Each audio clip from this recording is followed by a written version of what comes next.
Здравствуйте, уважаемые телезрители! В студии Арифа Кабба мы вновь собрали для вас самые важные события и тенденции вокруг Абхазии. Все, что актуально на данный момент, что касается нас прямо или косвенно, или влияет на имидж республики. Итак, начнем. Тема, которой мы хотели коснуться сегодня, связана с участившимися в социальных сетях в последнее время публикацией постов грузинских пользователей, в которых идет целенаправленное искажение сути грузино-абхазской войны 92-93 годов и попытки представителей Грузии представить все так, будто в 1992 году в Абхазии грузинов и грузинское население убивала якобы Россия. И именно на нее приходилась роль агрессора. Появление таких публикаций и постов, и даже отдельных групп, этому посвященных, связано прежде всего с сильными антироссийскими настроениями после событий в Украине. Это и используют в своих корыстных целях многие грузинские пользователи. Пытаясь сыграть на антироссийских сантиментах, молодежь клепает десятками публикаций и посты, в которых переворачивает с ног на голову недавнее прошлое. Стали появляться посты, в которых старые архивные и документальные фото времен войны 92-93 годов, сделанные в Абхазии, в Сухуме, в Гагре, в Очимчире и других городах и местах, стали представляться в сети как акты военной агрессии России в Грузии. Посмотрите, как убивала нас Россия в 1992 году в Грузии, пишут они. Приводят цифры жертв войны, инкриминируя это все российской стороне, выставляя жертвой грузин и грузинскую сторону. Почитай это все сегодня тот, кто вообще не слышал и не знает о нашем конфликте, а таких людей, как мы знаем, в мире очень много, у него непременно сложится впечатление и ощущение, что война 1992-93 годов была не между Грузией и Абхазией, а между Грузией и Россией. Абхазов в этих постах даже не упоминают. Более того, зачастую даже не упоминается, что все это происходило на земле Абхазии. После 2008 года мы вполне привыкли к тому, что в Грузии пропагандистскими усилиями попытались поменять парадигму конфликта и забыть о том, что была война 92-93 годов, и сменить плоскость на российско-грузинский конфликт, настаивая на том, что в августе 2008 года агрессором выступила якобы Россия. Но вот такой массовый психоз и попытки фальсифицировать события 1992-93 годов – это нечто абсолютно новое, и, конечно, это всего лишь бессовестная и в чем-то даже аморальная попытка использовать нынешнее российско-украинское противостояние в своих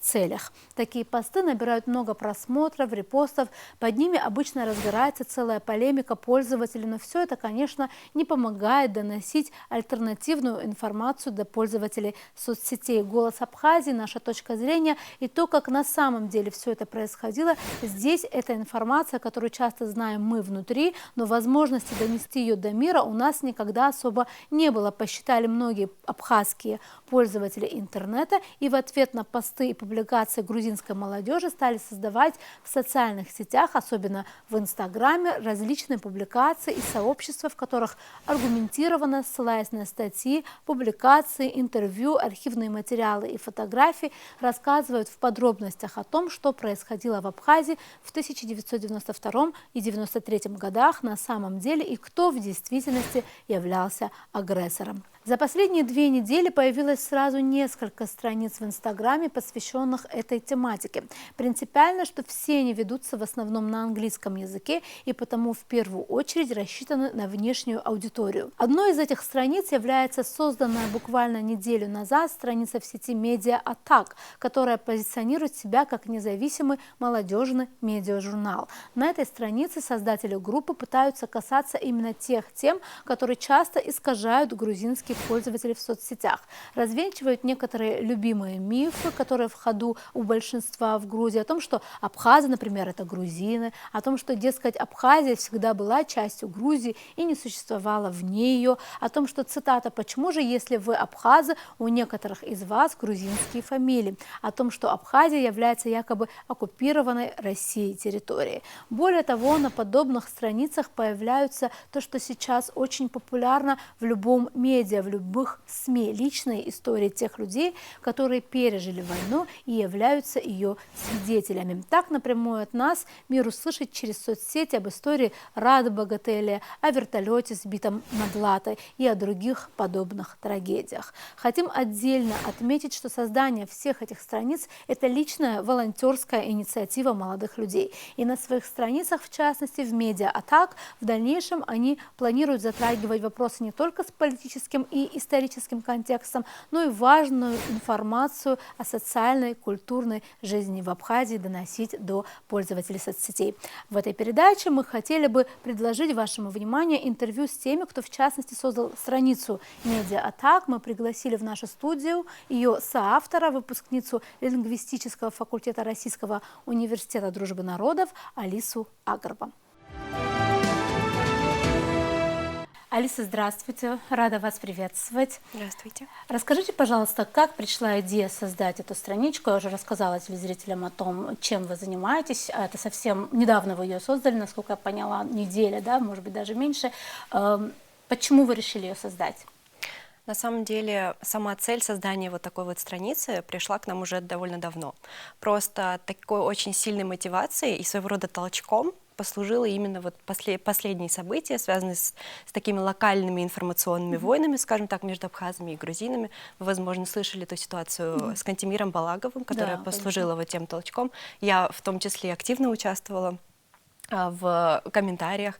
И вот мы читали все, что происходит, мы читали, насколько люди дезинформированы и насколько они пытаются навязать свое мнение, свою правду другим людям, которые на самом деле не соответствуют реалиям во многом. Поэтому мы решили, именно опираясь на действительно достоверные источники, собрать информацию, перевести ее на английский язык и создать именно вот такой первый пост. То есть вот именно тема создания страницы пришла к нам давно, но мы поняли, каким делать первый пост, чему он должен быть посвящен. Да, и чему он, вот для наших телезрителей, давайте расскажем. Да, первый пост посвящен, так сказать, развеиванию мифов о грузино-абхазских отношениях. То есть мы собрали информацию.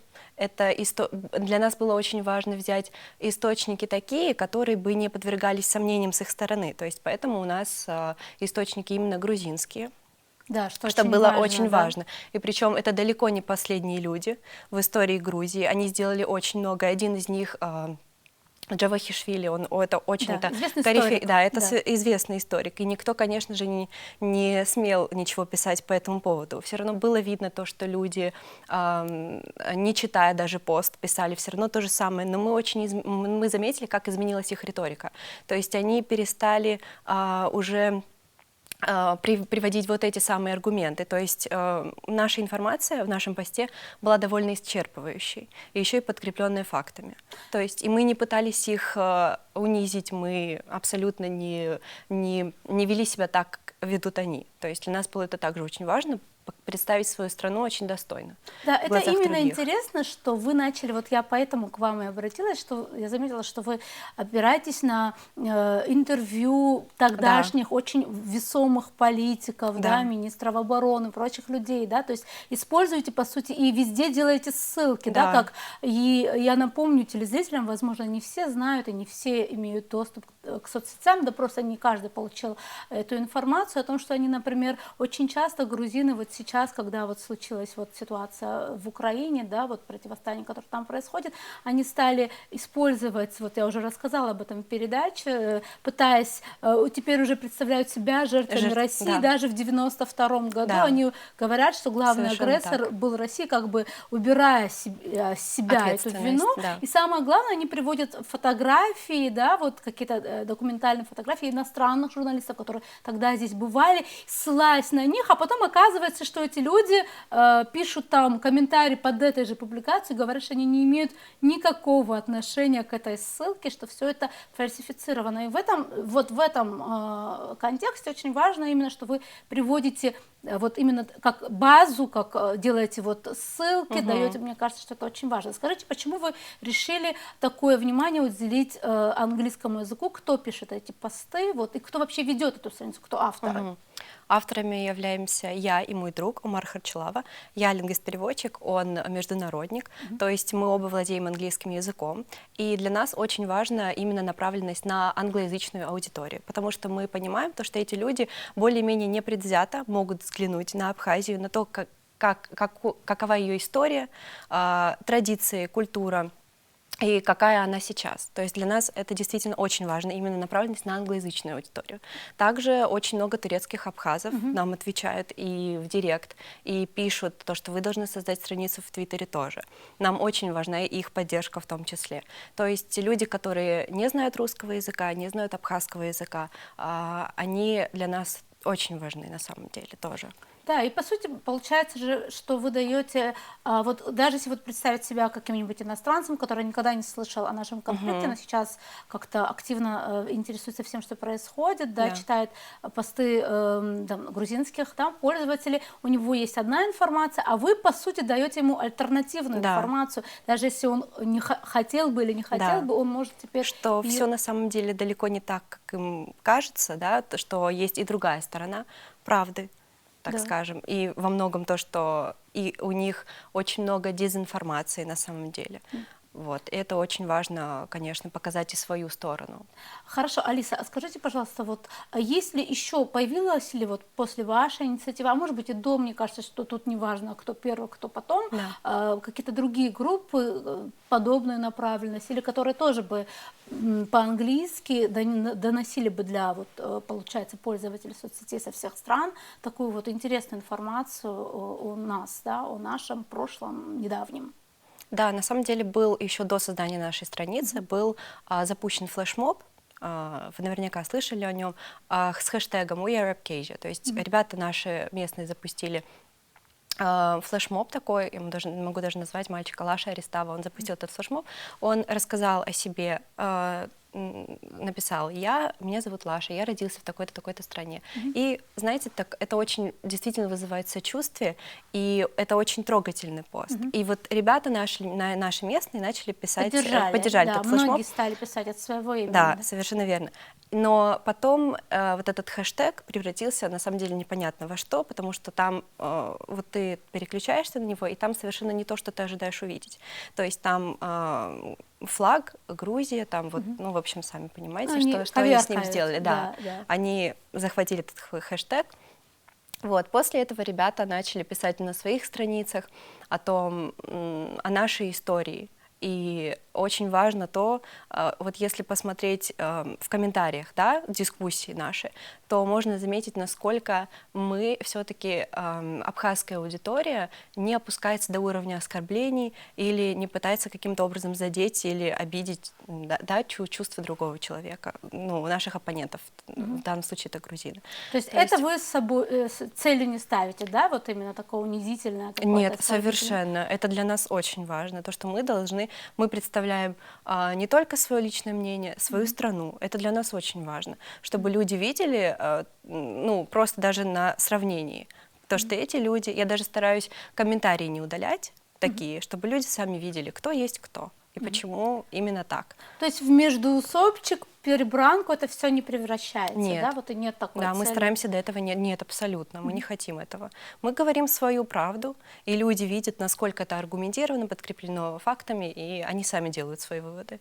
Хорошо, Алиса, скажите, пожалуйста, а помимо вот этих тем, да, какие другие темы вы планируете освещать, какие источники вы используете? Да, ну вот для этих постов мы использовали конкретно грузинские источники, могу их даже всех все перечислить, но они у нас есть на странице. Какие, да, Джавахишвили, Иван, Отар Джапаридзе, Чикобава, также Ламтатидзе, Кетавана Ламтатидзе, она очень важный вклад вообще, в принципе, для истории Абхазии. Я это знаю, но многие даже среди нас этого не знают. Я вам больше скажу, многие грузинские пользователи совершенно даже не слышали о таких людях, о своей истории, хотя они должны об этом знать, по сути, но они видят только определенную сторону, которая им выгодна. Вот. Для второго поста мы уже Для нас было важно также раскрыть тему вот именно историй, которые, а то так действительно послушаешь грузинских пользователей, и как бы вот эта война принесла, это была трагична только для них. То есть мы взяли из белой книги материалы, потому что мы, кстати, попросили людей, наших подписчиков, нам присылать личные истории, если не готовы ими делиться. Но да, с нами поделились историями, но они не готовы делиться их публично, к сожалению, ими публично. Вот, может быть, в дальнейшем мы попытаемся как-то это сделать так, найдем тех, кто готов все-таки это сделать от своего лица. Можно я тут вмешаюсь и сделаю, посоветую вам кое-что, потому что несколько лет назад, например, вышла книга преподавателя Абхазского государственного университета, мои однокурсницы, мы вместе заканчивали международные отношения, Саида Возба, 55 историй судеб, 55 судеб, это как раз истории вот моих сверстников, которые застали войну, и тех, которые чуть старше, они рассказывают личные истории, связанные с войной, она издана, это изданная книга, я думаю, что вы можете совершенно спокойно, спросив разрешение, естественно, авторов и тех, кто там, потому что раз уже они напечатали эту книгу, значит, уже они согласны на это, я думаю, что тут лишь вопрос какой-то договоренности, и вы могли бы сделать это тоже частью вашей страницы, я думаю, это большое было бы... вам спасибо за рекомендацию. Да, потому что на самом деле это очень важно показывать, вот последний пост, вот расскажите о нем. Да, последний пост, у нас был материал взят полностью из белой книги Абхазии, вот, также ее, она была написана Вороновым, также не абхазская фамилия, для них почему-то это очень важно, потому что они абсолютно не воспринимают. Если, допустим, мы будем брать материалы, даже не касательно истории, Шалвы и Налпы, допустим, да, то есть для них это совершенно не как авторитет. То есть это пропаганда Да, для них. абсолютно, совершенно так. Вот. И эти истории были взяты именно из белой книги Абхазии, несколько историй. Также мы включили песню Валерия Богателя, перевели кусок на английский язык, потому что там, к сожалению, всю песню нельзя было, потому что только минуту можно было загружать видео. Вот. И мы вот эту песню перевели кусок на английский язык. Были люди, которые отвечали, грузины, не очень, ну то есть не очень приятные вещи. Не знаю, почему они должны были даже эту тему затрагивать, могли бы хотя бы промолчать. Вот. И даже девочка Ляда, которая была в этой истории, да, в одной из историй, даже на первом листе вот этого поста как раз-таки именно о ней говорится, то есть это цитата вот именно из истории ее. Она написала комментарий, это было настолько трогательно, если честно, для нас. Она написала то, что я читаю это со слезами на глазах, я та самая девочка Ляда, да. Вот. Также некоторые, Рената Богателя, сестра Рады Богателя, она репостнула также наш пост к себе на страницу в историю. Вот. И люди, конечно, также, эти истории должны быть услышаны. А вот мне интересно, есть ли такие, например, ну, может быть, предположим, что какие-то комментарии от грузинских пользователей, которые, может быть, сказали о том, что ну, они услышали что-то новое и как-то вот... Или все комментарии такого типа, которые... Да, не было, да? Но писали, несколько грузин писали нам в личные сообщения о том, что им очень жаль. Вот, такое было. Но они публично это не озвучивают, но в комментарии пишут иногда. Я хотела бы именно сделать упор на вот этих личных историях, потому что уверена, что если бы, допустим, если бы это были какие-нибудь западные средства массы или западная страна, которая пережила такую же трагедию, которую мы пережили в 92-93 годах, то истории подобные Рады, ее фотографии и все эти песни, или истории подобные Ладской трагедии, они были бы тиражированы, и каждый бы второй знал бы о них.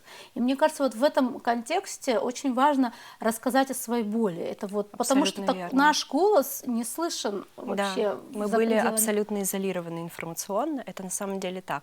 Это во многом послужило тому, что сейчас происходит, насколько люди видят одну сторону, в том числе люди, которые совершенно никакого отношения не имеют, да, к грузино-абхазскому конфликту, потому что мы были изолированы информационно, и у грузинских пользователей была возможность, да, вот именно преподнести это так. Никто не отрицает то, что многие люди и с той, и с другой стороны пережили ужасы, но это нельзя отрицать историю, нельзя отрицать то, как действительно... Нельзя ее коверкать, так как они пытаются сегодня ее сковеркать. Хорошо, Алиса, я желаю вам всяческих удач и в этом, и в других делах. Спасибо вам большое за это интервью. К другим новостям. Турция заявила о том, что не допустит ввода иностранных военных кораблей в Черное море, сообщает РИА Новости со ссылкой на министра национальной обороны страны Хулуси Акара. Как известно, Черное море является внутренним морем. Попасть в его акваторию можно через проливы Босфор и Дарданеллы, которые находятся под контролем Турции. Турция останется приверженной Конвенции Монтрео, не допустит ввода военных кораблей в Черное море, заявил Акар в эфире одного из турецких телеканалов. Ранее турецкий министр иностранных дел Мевлют Чавушоглу заявлял о том, что страна выполняла и будет выполнять положение Конвенции Монтрео. Согласно Конвенции Монтрео, подписанной в 1936 году, торговые суда могут свободно проходить через Черноморские проливы как в мирное, так и в военное время. Что до военных кораблей нечерноморских государств, то документ ограничивает их присутствие в акватории сроком в 3 недели, а также регулирует их класс и тоннаж. Кроме того, в случае чрезвычайных ситуаций Турция имеет право ограничить или запретить проход военных кораблей через проливы. ФСБ России ранее заявила, что украинские военные после начала спецоперации России установили около 420 мин на подходах к портам Одессы, Очакова, Черноморска, Южного и не исключила возможность дрейфа сорванных мин в пролив Босфор и далее в моря Средиземного бассейна из-за течения. В ответ на это в начале апреля Министерство обороны Турции заявило, что принимает необходимые меры в связи с информацией о дрейфующих минах и угрозы судоходству в Черном море нет. На этом у меня сегодня все. Мы будем продолжать держать руку на пульсе событий и следить за всем интересным, что происходит вокруг Абхазии. До новых встреч в эфире.